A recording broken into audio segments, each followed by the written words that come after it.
June 12, 1944. Tokyo.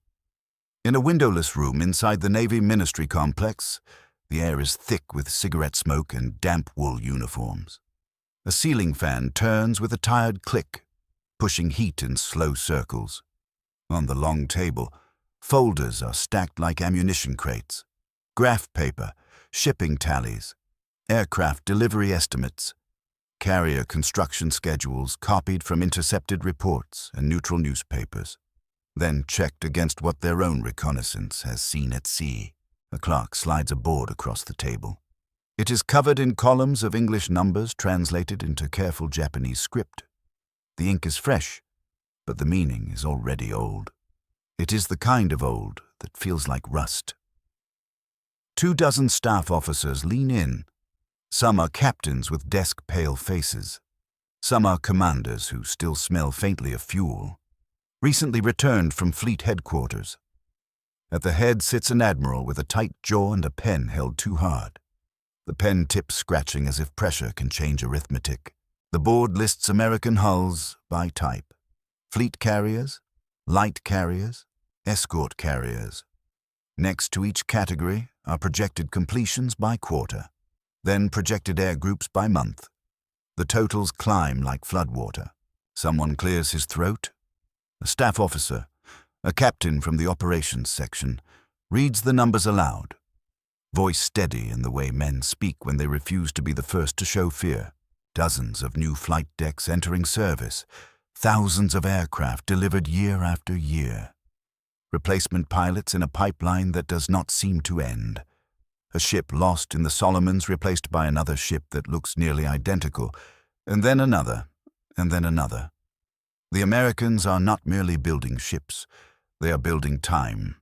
Every month they gain more of it, and Japan has less. Across the table, an older flag officer adjusts his spectacles and taps the page with one finger. The gesture is small, almost polite, but his finger trembles. He is not a man prone to melodrama. He has served since coal smoke and signal flags. He has watched the Navy modernize into steel and aviation. He has spent years believing that courage, training, and superior design could slice through a larger opponent like a sharp blade through soft wood. But the sheet in front of him is not soft wood. It is a factory floor that stretches to the horizon. A second board is placed beside the first. It shows aircraft production, not by type alone, but by engine output, airframe output, and training aircraft. There are notes in the margins about aluminum allotments and oil, about how far American tankers can range, about how many escort carriers can be built using merchant hulls. The staff has turned industrial capacity into a battle map, and the map looks worse the longer you stare. A rear admiral from the planning section, sleeves perfectly pressed, speaks in a low tone that forces everyone to lean in. He does not shout. He does not pound the table. He simply asks the question that feels like a knife laid gently on the skin, if these figures are accurate. How long can we trade ships for ships and still have a fleet? No one answers at first. The fan clicks. Paper edges lift and settle. Then another officer, younger, with the sharp eyes of someone who has survived a carrier battle, points to a line on the chart with his pencil. The pencil stops on a number that is so large it almost seems disrespectful to ink. He says what many have been thinking since the first months of the war, but what few have dared to say in rooms where doctrine is treated like scripture. Quality is not a substitute for quantity when quantity is this great. The sentence lands and does not bounce. It stays in the smoke. They all remember the early arguments, the ones that carried them into the war-decisive battle doctrine, the crushing blow, superior torpedoes, longer-ranged aircraft, night fighting, the spirit that could overcome steel. For years, these ideas were polished until they shone. They became comfort. They became identity. And now the identity is being audited by American production tables. One admiral flips to the next page and the sound is loud in the silence. It is a list of carriers already commissioned and carriers fitting out, names and hull numbers, Notes on air group size, notes on radar sets, notes on deck handling improvements. The Americans are not only producing, they are learning, and learning at industrial speed. A staff officer mentions the new American fighters. Sturdier, faster diving. Another mentions anti-aircraft fire, the way American task forces now throw up walls of metal. Another mentions pilots, fresh, numerous, not exhausted from endless sorties. The room begins to feel like the inside of a ship taking on water, not yet sinking, but listing, and every man aboard can feel the shift under his boots. The Admiral at the head of the table finally speaks. His voice is controlled, but it has changed. It is the voice of a man who has just watched an enemy appear not as a fleet, but as a continent. He does not call for surrender. He does not beg. He does what admirals do when the sea turns against them. He orders realism. He asks for revised operational assumptions, revised loss tolerance, revised expectations of replacement. He asks what can be done when the opponent can replace a carrier like a squadron, and an air group like a magazine of ammunition. And in that moment, in that smoke-filled room, something old breaks quietly. Not a ship, not a weapon, a belief, the belief that Japan can win by being better. The numbers keep coming, and the officers can feel them coming like distant engines, like a storm that does not care how brave you are. The fan keeps turning, but now it sounds like a propeller that cannot find air. The Admiral at the head of the table gestures for the next folder. A lieutenant commander opens it with both hands as if it might bite. Inside are summaries from naval attachés, commercial shipping registers, neutral port gossip, and grimly neat translations of American congressional budget figures. The pages smell of ink and glue. They also smell like distance, like the miles of ocean that separate Japan from the factories that are deciding this war. A captain reads a line about shipyards on the American coasts, where hulls slide into the water on schedules that look like train timetables. The numbers are no longer an abstract forecast. They are a rhythm. Another officer steps forward and places a new chart beside the carrier list. This one is not about ships. It is about time. Time between keel laying and commissioning. Time between commissioning and first combat cruise. Time between a carrier loss and a replacement arriving to fill the gap. The Admiral takes off his spectacles and rubs the bridge of his nose. When he puts them back on, his eyes do not soften. He says, quietly, almost to himself, that a decisive battle is meaningless if the enemy can lose the battle and still emerge stronger 6 months later. Across from him sits another flag officer, a veteran of staff work, the kind of man who measures wars in supply curves rather than slogans. He runs his finger down the production column and then taps the paper twice, as if knocking to see whether it is real. He says this is not a fleet. This is an assembly line. Someone else, a rear admiral with a controlled voice, answers that the assembly line now has air cover, radar, escorts, and pilots who rotate through training programs like clockwork. He does not say it with admiration. He says it like a diagnosis. A name is spoken. Admiral Toyoda Soemu, now responsible for a navy that is being squeezed between scarcity and duty. Even if Toyoda is not in this room, his presence is. Every officer here knows that Combined Fleet Headquarters is demanding plans that match reality, not wishful doctrine. The question is how to tell a warrior institution that steel has become more important than spirit. A commander who flew in the early campaigns leans over the aircraft chart.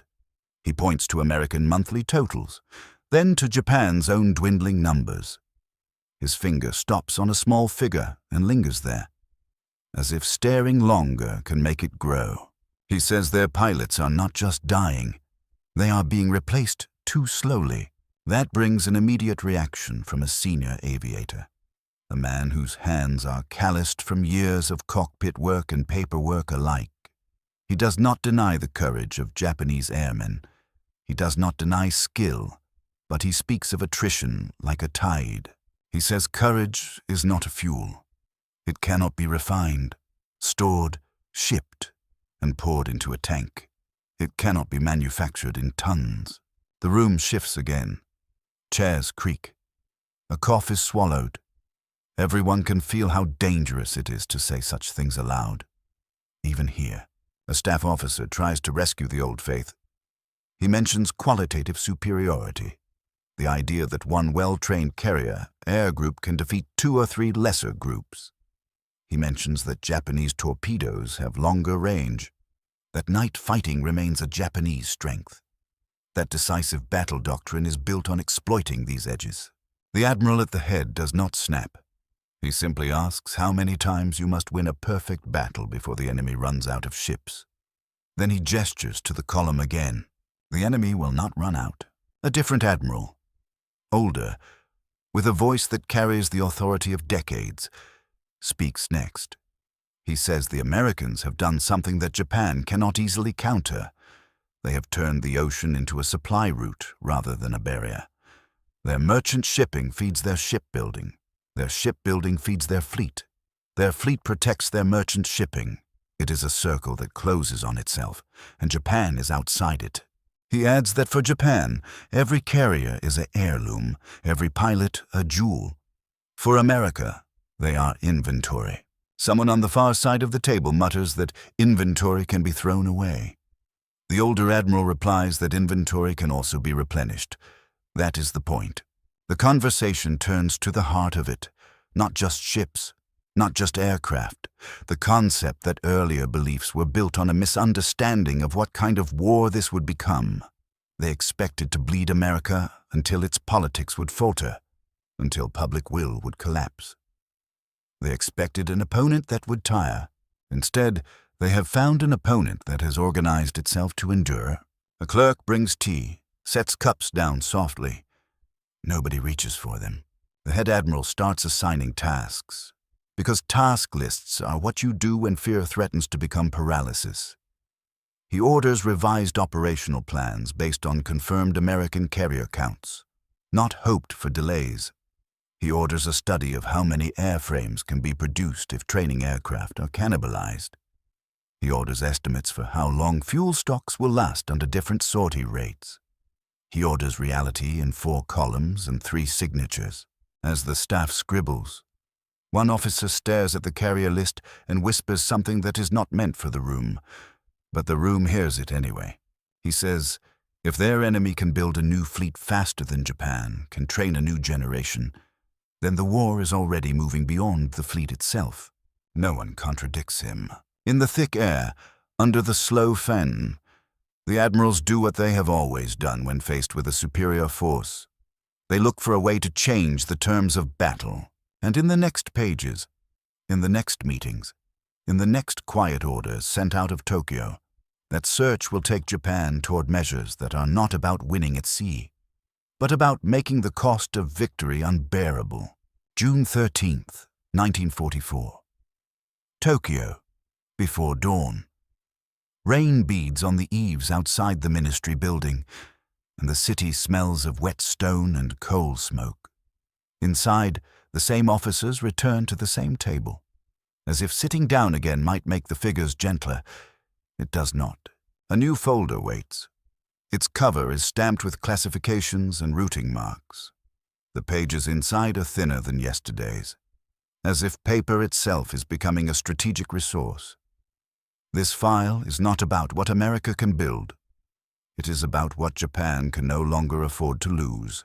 Fuel, aviation gasoline, bunker oil for destroyers and cruisers, reserve stocks spread across islands that are increasingly vulnerable to submarines and air raids. The estimates are written in crisp lines, but the margins contain notes that look like sighs. A planning officer reads the fuel projections and the room tightens. The words are simple, but they carry a sensation like standing on a deck and realizing the horizon is closing in. If sortie rates remain constant, the reserves do not carry them to the end of the year. If they reduce training flights to save fuel, the pilot pipeline shrinks even further. If they concentrate the fleet for a decisive battle, they risk consuming in weeks what cannot be replaced in months. Every option is a trap made of arithmetic. A rear admiral points to a map pinned on a board. It shows the Central Pacific, a chain of islands like stepping stones. Each stone is a base, an airfield, a supply node. The Americans are taking them one by one. Each captured airfield becomes a new runway for American aircraft. Each new runway means the next island is closer. It is not just a march. It is a compression. He taps at a point labeled Saipan. The ink looks too dark, as if the island is already bruised. He says if the Americans seize it, their bombers will reach the home islands more easily. Their factories will be threatened. Their cities will be threatened. Their shipyards will be threatened. The war will no longer be fought only in distant seas. Everyone in the room knows this. But saying it aloud changes the shape of the air. The conversation turns again to what the Admiral said yesterday. The words that have begun to echo through headquarters offices and shipboard ready rooms. Qualitative superiority cannot overcome numerical inferiority. Now the staff tries to define what qualitative superiority even means when the enemy's quantity includes quality too. Radar. Improved damage control. Better ship designs refined after combat. Fighter direction officers trained by constant operations. The Americans are not merely many. They are becoming good in ways that used to belong to Japan alone. A commander from intelligence brings a report on American pilot training, hours flown, carrier qualification pipelines, the size of the instructor corps, the replacement system that returns veterans to train new men. The report reads like a description of a factory, but instead of stamping steel, it stamps competence. A Japanese naval aviator, sitting at the edge of the table, stares at the page for a long time. He speaks without looking up. He says the Americans have found a way to turn experience into a resource. Japan is turning experience into casualties. The room goes quiet, because everyone knows he is right. The senior admiral stands and walks to the window even though the blinds are drawn. He does not open them. He simply stands there, facing the slats. Hands behind his back. Posture perfect, as if discipline can hold back the tide. He asks for solutions.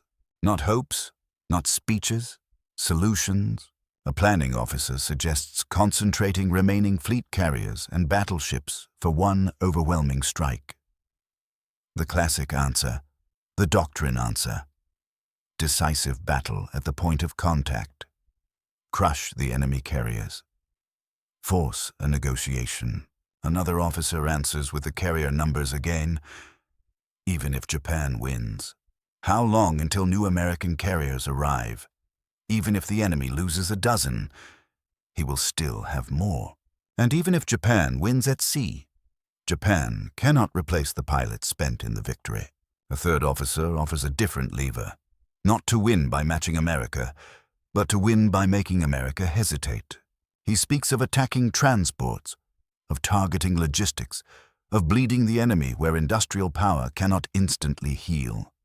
He speaks of making every mile across the ocean costly.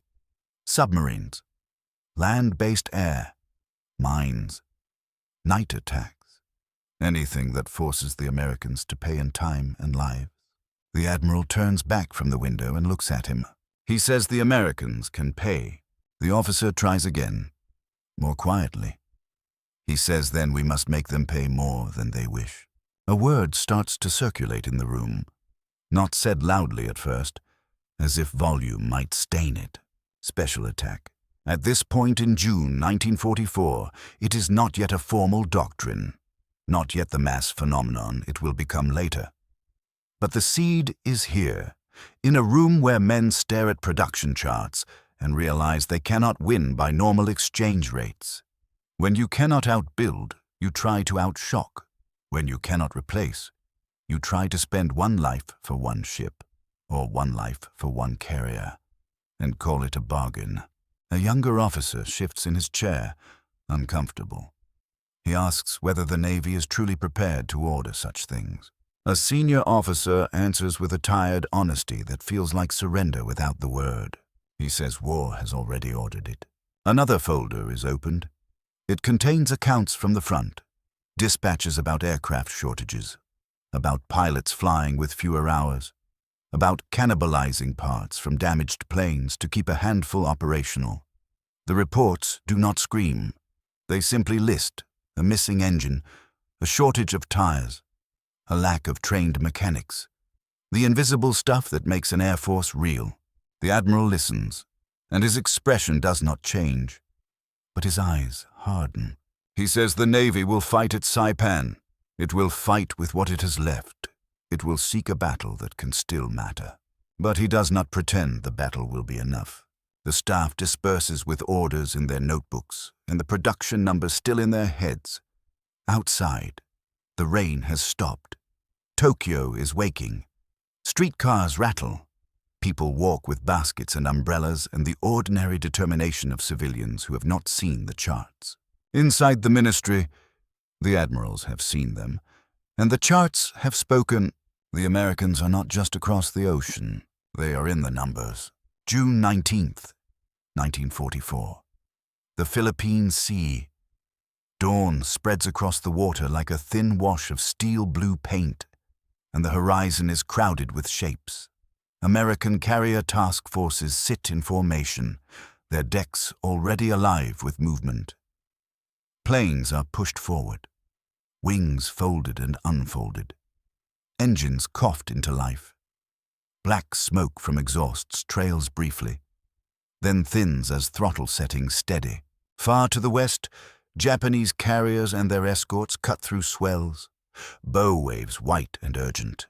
On their flight decks, the scene is more strained. Aircraft are fewer.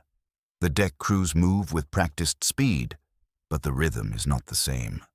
Each plane is precious. Each pilot is a name everyone knows. Back in Tokyo, the admirals had stared at production tables.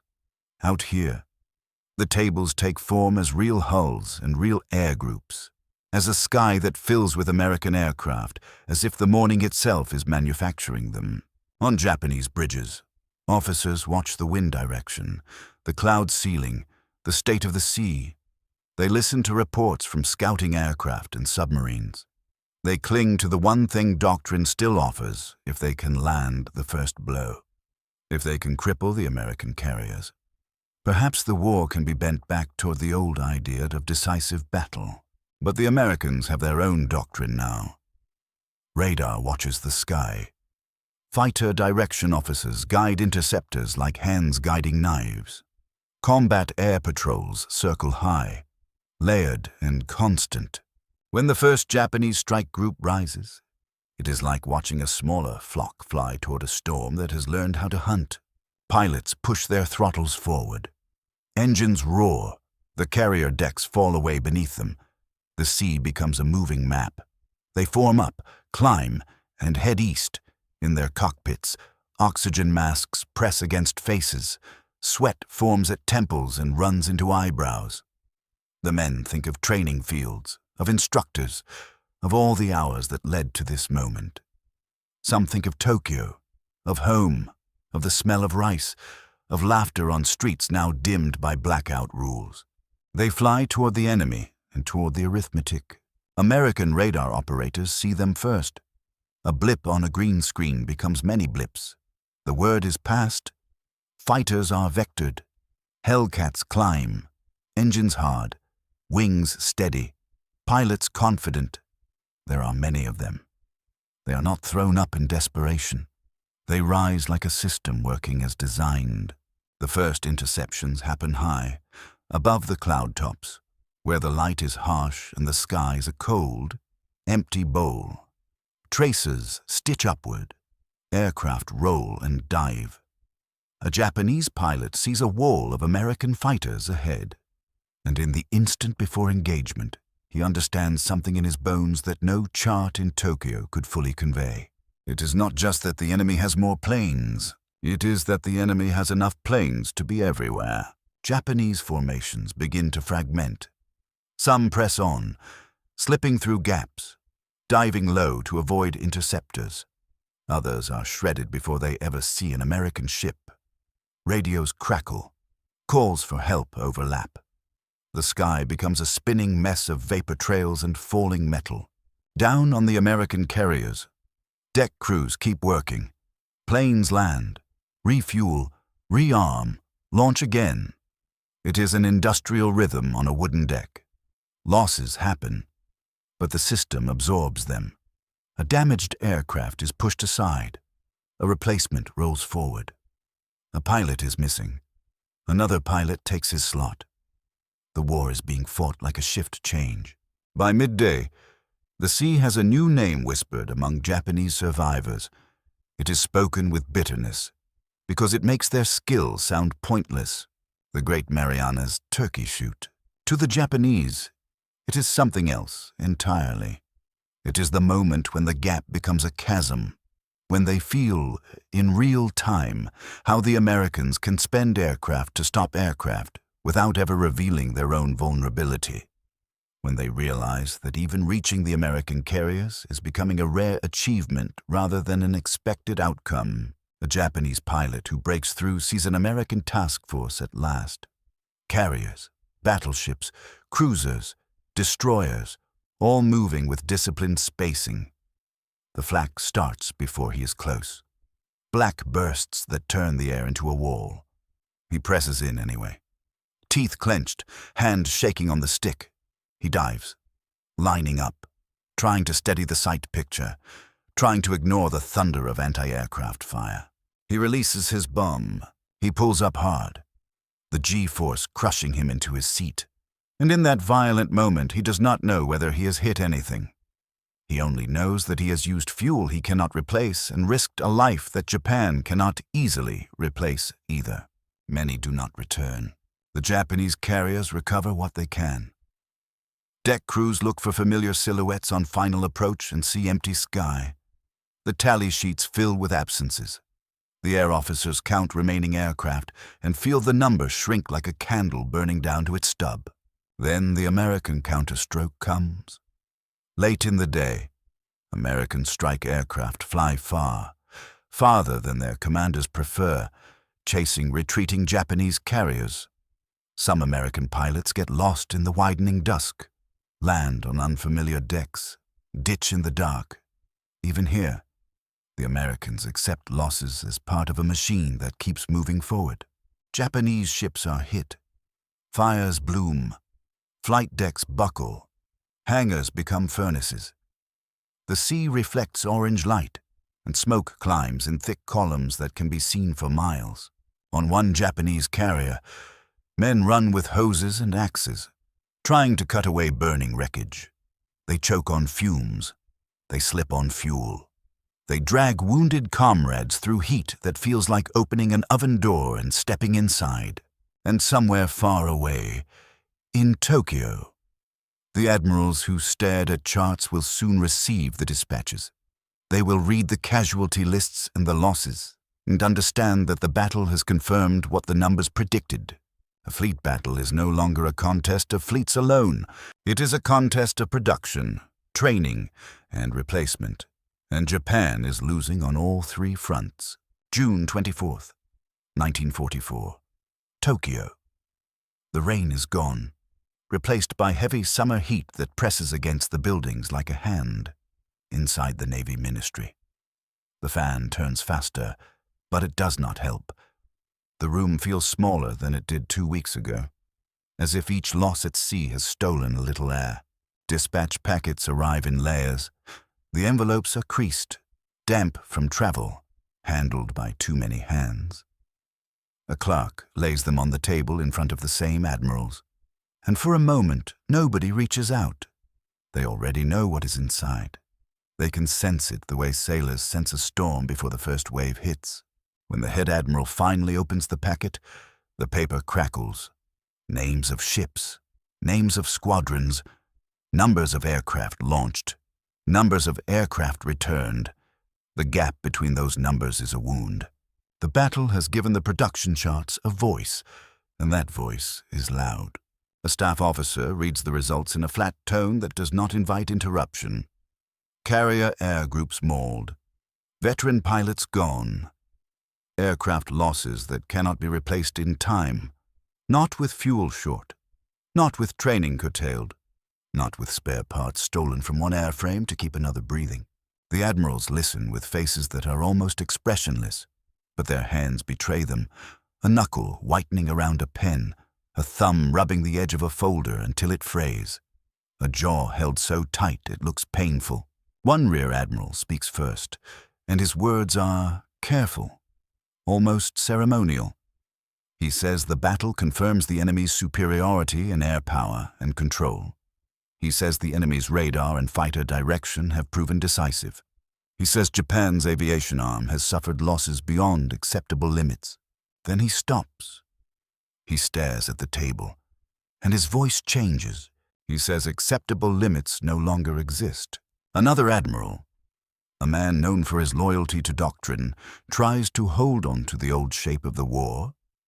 He says there may still be one great moment, one last decisive clash near the Philippines, near the home islands, where land-based aircraft can add weight, where the enemy must come close enough that distance becomes Japan's ally. The head admiral does not dismiss him. Instead, he opens the production chart again, the one they had studied before the battle. He slides it across the table so everyone can see the columns. He says even if we break their spear, they will forge another. The room falls silent, because that sentence is the end of argument. Not the end of will, but the end of illusion. A junior officer brings in another document, a summary of American ship arrivals in theater. It lists hulls like a roll call of inevitability, escort carriers supporting landings, fleet carriers rotating in and out while keeping constant pressure, destroyers so numerous they can screen endlessly, oilers that make the ocean feel smaller for them. The admirals scan the list, and it is not just numbers anymore. It is the image of an enemy that can sustain operations without pause, that can lose a ship and not lose momentum. Someone mentions the earlier belief, the one repeated in wardrooms and classrooms, that Japanese naval spirit and qualitative advantage would overcome America's larger industrial base, at least long enough to force a favorable settlement. An older admiral, gray at the temples, answers with a bitter calm. He says we mistook bravery for strategy. No one challenges him. The conversation turns, as it always does in such rooms, to choices that are not really choices. How to defend the remaining perimeter, how to allocate fuel, how to preserve what remains of the fleet while still meeting the demands of honor and duty.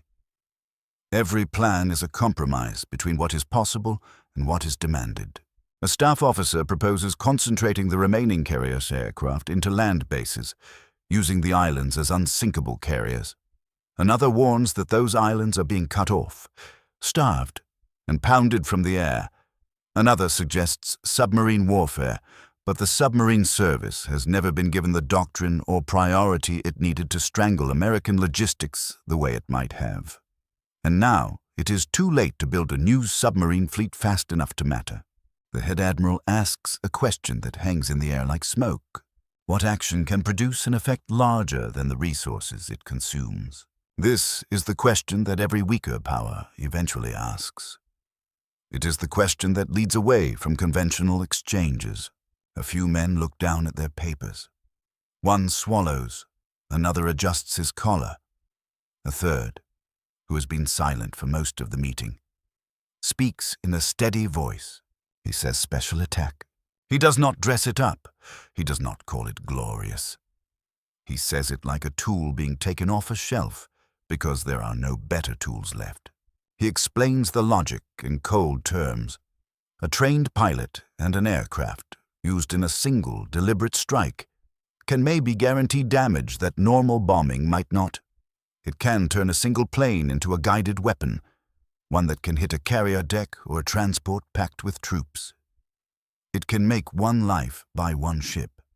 And in a world where the enemy's inventory is enormous, perhaps the only remaining path is to force psychological shock, to force hesitation, to force time. The admiral listens without blinking. When he speaks, he does not sound triumphant. He sounds exhausted. He says if we cannot defeat their production, then we must attack the will that directs it. He pauses. and then adds something that feels like a confession. He says the charts show their material strength is vast. If we cannot change that, we can only change how painful it feels. The room does not cheer. There is no patriotic roar. There is only the quiet movement of men turning pages and writing notes, as if this too is just another staff procedure. Outside, Tokyo continues. Children walk to school. Shopkeepers lift shutters. People still believe in the Navy the way people believe in a wall that has always held. Inside, the Admirals begin to shape a new phase of war, one born directly from the moment they first stared at American production figures and felt their earlier beliefs shatter. The numbers did not just forecast defeat. They forced a transformation. October 20th, 1944. Tokyo. The air has turned cooler, but the buildings still hold heat in their bones. In the Navy Ministry, lamps glow against early evening darkness. Outside, the city is tense, braced, listening for sirens. Inside, the staff is listening for something else. The next report, the next loss, the next confirmation that the war has become a contest Japan cannot win by force of arms alone. The folder on the table tonight is thicker than the others. Leyte, the Philippines. The Americans have landed, and the map of the war has shifted again. The Admirals bend over charts that show invasion beaches, carrier task forces, transport lanes, and the positions of Japanese units moving like pieces in a game where the board is already tilted. A senior admiral reads the operational summary. The plan is bold in the way desperation often looks like boldness. Strike the invasion fleet, hit the carriers, use surface forces, submarines, land-based aircraft. Risk everything. A younger officer, his uniform still smelling faintly of seawater, stands at the edge of the room and describes what he saw in recent briefings from fleet headquarters. American ships arriving in waves, supplies pouring ashore, aircraft overhead in constant rotation. The tempo is relentless. He says the Americans are not improvising. They are executing. And then, as if to underline the point, another clerk brings in new intelligence, another update to the production estimates, another set of figures that show the United States still building, still training, still delivering, even now, as Japan scrapes for fuel and parts. The enemy's shipyards are launching hulls, and the enemy's factories are turning out aircraft with the regularity of sunrise. The Admirals do not react with surprise anymore. They react with a kind of quiet recognition, like men who have been standing in rain so long they no longer flinch at being wet. One of them, an older man with a calm voice, speaks about the war's first year, when Japanese carriers struck and the world seemed to hold its breath. He speaks about how they believed a decisive blow could collapse American will, how they believed the enemy would not accept a long, grinding conflict across an ocean. He does not speak with nostalgia. He speaks as if examining a broken instrument. He says we misunderstood what America is. He says it is not merely a nation that fights. It is a nation that builds. And in building, it fights. Silence follows. In that silence, you can hear paper being turned, pens moving, the faint buzz of electricity in the lamps. The room is full of men who have spent their lives mastering tactics and tradition, and now they have come to see that the decisive battle may have been decided not at sea, but in factories years before the first torpedo ran. Someone mentions the carrier totals again. The dozens that have entered service, the escorts that support every landing, the aircraft that arrive in such numbers that losses do not slow the advance. It is said plainly, without flourish. It is no longer a shock. It is a fact. A rear admiral, who once argued fiercely for qualitative superiority, speaks now with a kind of bitter clarity. He says that if you cannot match the enemy's rate of replacement, then every victory is temporary. You might win a day at sea, even a week, but the enemy's capacity will wash it away. He pauses and looks at the table where the production charts still sit, their corners worn from being handled so often. He says we are fighting the shadow of their industry. The head admiral nods once, slowly, and then shifts the conversation back to action, because admirals cannot live in philosophy. They must choose what to do with what remains. Orders are drafted for later. Surface forces will attempt a breakthrough. Aircraft will strike. Special attack units will be prepared. The language in the orders is formal, but the reality beneath it is raw. Each sortie is not just an attack. It is a wager that a single hit can delay an invasion, a wager that a single ship sunk can slow a fleet that is built to absorb sinking, a wager that shock can do what steel can no longer do. In the days that follow, as the Battle of Leyte Gulf erupts across wide seas, the admirals will receive fragmented reports. Confusion, heroism, tragedy. Japanese ships charging into gunfire, trying to reach transports. American task forces shifting, countering, closing the trap, and overhead. The first organized waves of special attack aircraft begin to appear, turning the logic spoken in Tokyo into flame and wreckage. Back at the ministry, a naval staff officer stands alone after a meeting, staring at the carrier production sheet one more time. The room is empty now. The tea has gone cold. The ashtrays are full. He runs his finger down the columns like a man tracing a fate line. He thinks about what the admirals said when they first contemplated those figures, the way the realization shattered earlier beliefs. He thinks about how the Navy once believed excellence could substitute for mass, how they thought superior skill could defeat superior output, how they framed war as a duel.